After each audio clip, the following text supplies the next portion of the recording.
Hello বন্ধুরা, আমার মেয়ে কিছুদিন থেকে মিষ্টি খেতে চাইছিল, তাই আমি বাড়িতে খুব সহজেই বানিয়ে নিলাম কালাকাঁদ। খেতে তোমরা কে কে পছন্দ করো আমাকে কমেন্ট করে অবশ্যই বলবে।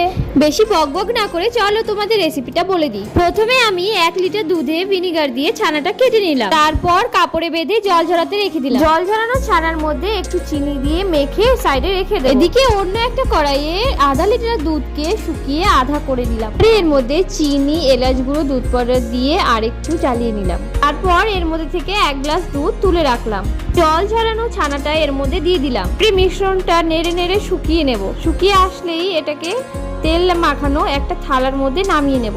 দিয়ে চেপে চেপে এটাকে সব দিকটা সমান করে নিতে হবে।